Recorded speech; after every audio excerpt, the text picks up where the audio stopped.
So hi again for the people who were here last session. I'm back.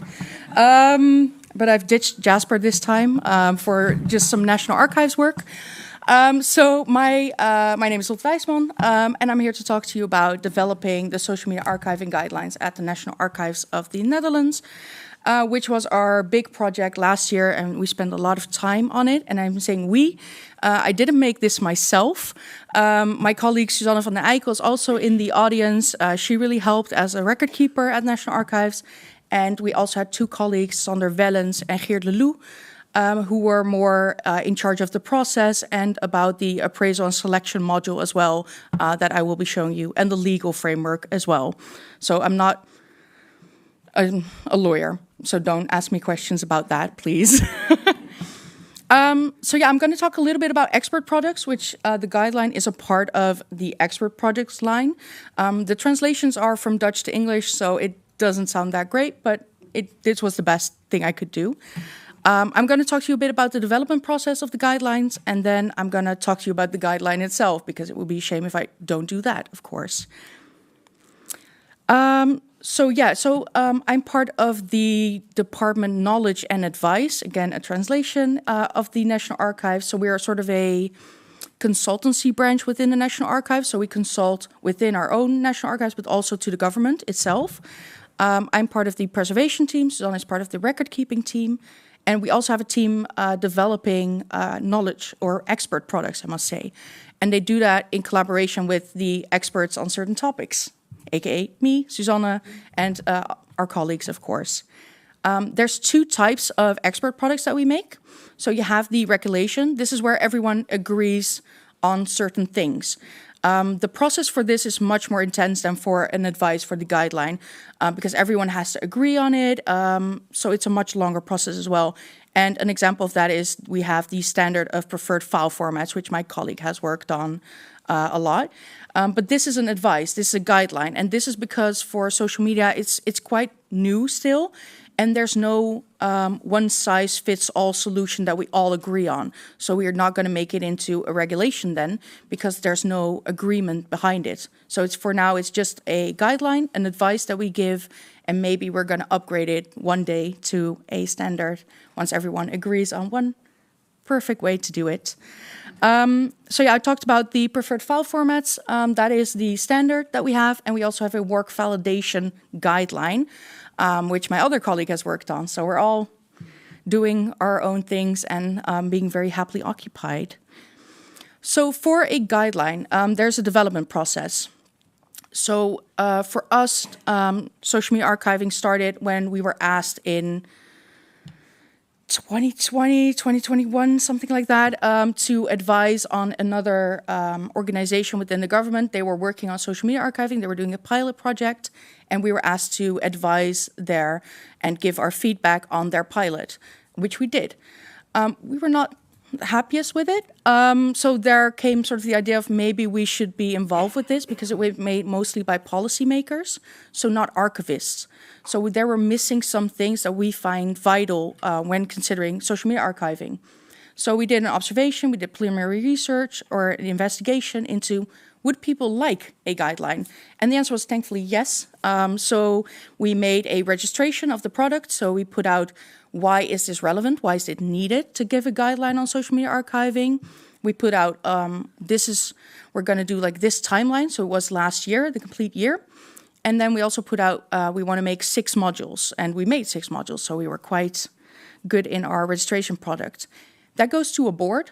So the board has the National Archivist of the National Archives in there, but also directors from other archiving organizations within the government.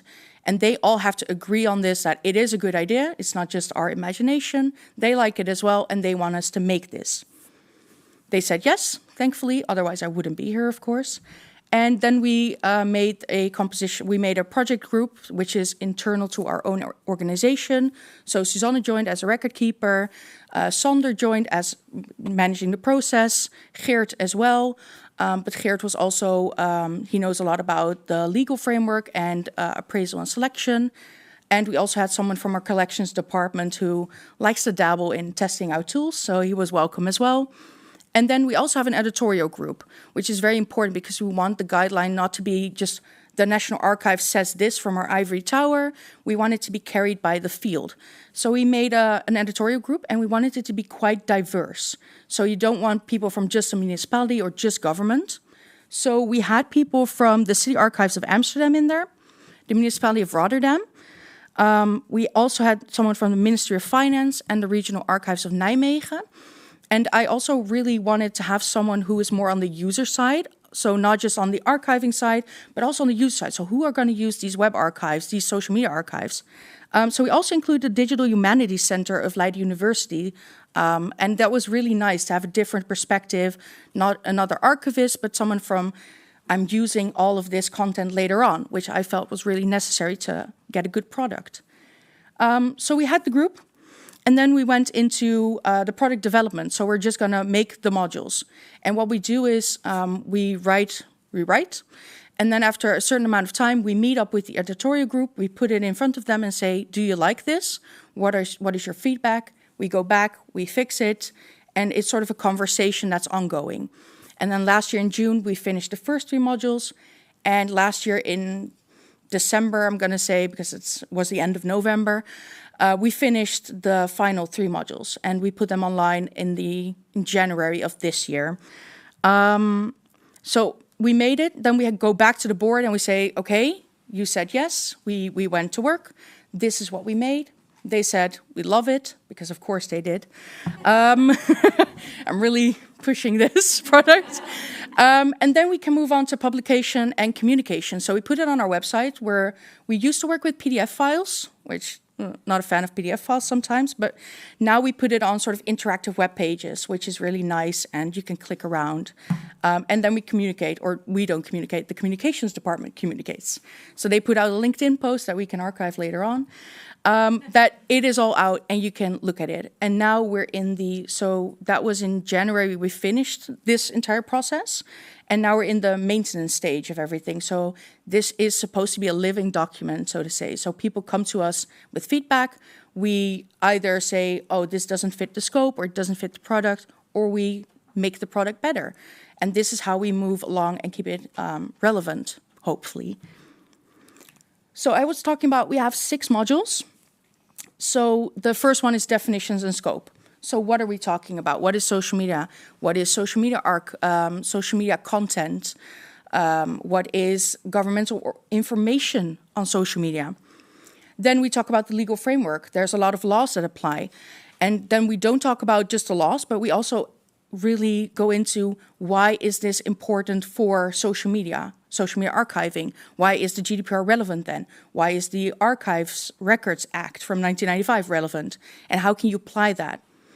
Then we also had a third module that was sort of surprising when we first started talking about it, but we really wanted to make that a part of it, which is the recommendations for communication professionals. They make the social media accounts.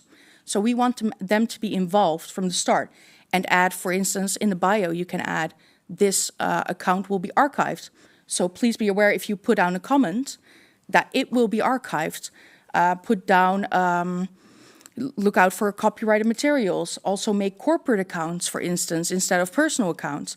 All stuff like that, so we can also influence the start of the social media account instead of just being at the back end and saying like, oh, this is all wrong, which you shouldn't do. We can do that, but it won't be beneficial for either party, I think. Then we have appraisal and selection. So what do you archive? And should we keep it forever? Should we keep it for 10 years? How does that work? Then my favorite module, which we put a lot of work in, is criteria and techniques. So what are different techniques to get social media off social media and into your digital repository? And also what we found really important was the criteria. So how do we say this is good or this is bad? Or, well, we shouldn't say bad, but this is not great. So what's the criteria we use for that? And this was the biggest module of them all, I would say. If you look at when it was still Word documents, appraisal and selection was 2-3 pages, and criteria and techniques was 19 pages. So it was a big one. And then we wanted, because we have to be quite overarching for this guideline, so we wanted to also have a practical approach there. So we also implemented case studies. So we asked different people we knew, could you have done something with social media, could you give us a case study so people can also see how it really works in the real world? And I will talk about that soon as well. So social media, we spend a lot of time on a good definition here, because you can say it's free, you can all see it, but nowadays the social media platforms are quite closed off, so it's not the case anymore. So we went back and forth on this definition a lot of times. But we came to social media are online networks where anyone can basically create an account.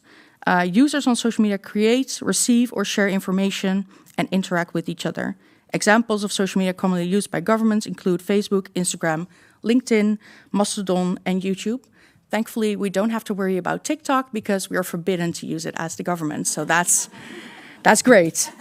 Chat functionality was not within our scope. We had to sort of put that to the side a little bit because it would get too big, and it's a little bit different from the rest. So we tried to steer away from that for this, but we're gonna try and catch it in another product that we're gonna make. Then the government on social media were quite active. You can see here for an alert, which is extreme weather. And you can see they're saying go to twitter.com as well. So they're active. The ministry is active. Ministers are active. And even your neighborhood policeman or your forester, I've translated this term from Dutch to English. Apparently it's forester. They can all be active. And then communication people also from ministries are also active on social media platforms. Then we have several types of accounts as well. So you have the corporate accounts, which is you have a professional account made by the ministry itself, for example. You have a personal account, which is made by the minister itself as sort of his own personal account. And then when he is minister, it's also for ministry business. But when he uses that personal account also for corporate stuff, we call that a hybrid account. And a lot of that is out there where they're a ministry or the minister of something. So they have this personal account, but they're also using it for corporate stuff. And we would definitely recommend don't do that. Go to corporate accounts. But the reality is we will still be dealing with the hybrid accounts for a long period of time still. And then, governmental information on social media, that's any information that the government itself creates or receives in carrying out its duty. So giving information to the public as well. So then the legal, you can see we have a big table where you can see all the laws that can be applied to social media archiving or that are relevant. So you can see in this legislation and regulation, so we're talking about the Archives Act 1995 and then that article, and does it apply to your organization? And then where can I find information? And it sort of redirects you. And that's for different laws. So it's quite an extensive, I'm not going to go into it too much because of the time, which is going by really fast. But you can look it up. Then communication, we are saying to people, make an overview. What are your social media accounts that you have? Use corporate accounts and don't do formal messaging on those platforms. Say to people, can you email us? Don't do it on the platforms. And here you can see a really nice picture of our Prime Minister. And you can see that this is a corporate account. So that's quite nice. Then for appraisal, and I just found out yesterday that the second sentence makes no sense, but ignore that one. It's fixed, hopefully today. I've emailed my colleague about this. So all government information we should keep that for at least 10 years or actually forever, because it is governmental information, it is communication, so it falls under that. But that also differs, so every ministry, every government organization makes their own list, and we have a team helping them, so they will help them fix that for social media archiving. Then my absolute favorite, of course, techniques. Because we don't want the guideline to be old after publishing it, and then a week after it's old already. That happens when you mention specific tools or specific platforms. So we're not mentioning specific tools. What we did do was mention specific techniques. So there's 4 techniques that we said there were and that we have identified, I must say. So you have the API, which gives you the output of raw data, so your CSVs, your JSON files. You have web scraping, harvesting, crawling, which gives you your work files, of course.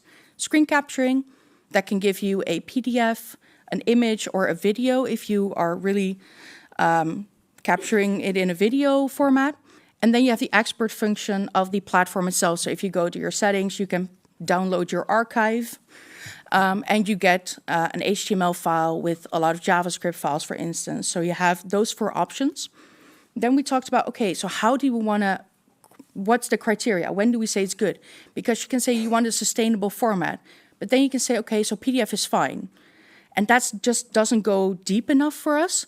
So we started talking about significant properties. So we applied that. So what we have done is we have a sort of table. We made an analysis of, you have this technique. So for instance, the API. Then this is your output, your raw data. And then how does it score on those significant properties? So your content is just the raw information you see. So this is about maps. And the fact that it's about maps, that's your content.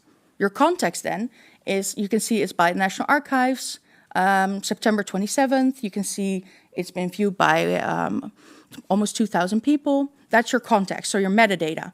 And also your crawl metadata, your capture metadata falls into this. Then your appearance. So you can see this is an image. For some things you can see it is a video. And then for behavior, it is, if I click on this, it will probably open as an image. If I click on the link, it will redirect me to the website.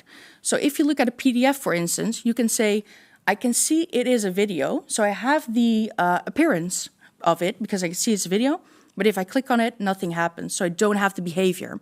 So it would score a ++ on appearance because it looks like Twitter. It looks like it's a video, but it would score -- on the behavior part. And then structure is, I can see this is a tweet, this is a retweet, for instance. So that's how it sort of works. So we scored everything for those 4 techniques. And we've also looked at how well the technique could work. Do you need a lot of technical knowledge? Is it manual work? Is it automatic work? And we've made like a spreadsheet where you can look at everything in there. And yeah, then, because the time is really flying by, the case studies. So we've wanted some diverse case studies as well, so it's just not the same thing 4 times over. So we've included, of course, we have to practice what we preach a bit, so we've included ourselves here. So the National Archives of the Netherlands, we have a case study. Amsterdam City Archives, which is quite interesting because we just have government, but they also do like the public and hotspots, we call them. Then the Regional Archives of Alkmaar, which was also quite interesting because they had 2 municipalities that were merging.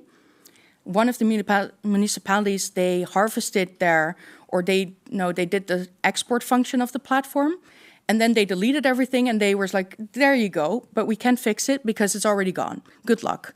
So they had to deal with that stuff that they just got. And then we've also included Kado, KU Leuven and Memo because they did a 2-year research on social media archiving, so it would have been a crime not to involve them. And it's very interesting because we also looked at challenges, complexity, their technical challenge, but also the challenges with just getting it in their digital repository, for instance. These Regional Archives of Alkmaar really struggled with that. And then also their lessons learned. And it was really nice to see some things that they did it differently in their different types of organization, but they had the same challenges. It was all very experimental sometimes. And we all worked on our personal laptops, which is not great, but we all did it. So this is how, well, not the left part, that's just a slide, but this is how it looks on the website. It translates to English, so you can just find it in English as well. So you can see the modules here. And then this is sort of the main page where you can all find the explanation of why this is relevant, what is social media, the answers, and it all links to the particular modules. And if you're thinking, how can I find this? Well, oh yeah, this is the English one. I forgot I put this in. Yeah, it is in English, as I said, so I'm not lying. And you can check out the guideline there. And I think this should redirect you to the English version immediately. And yes, I have 50 seconds, so I'm gonna stop. Thank you, everyone.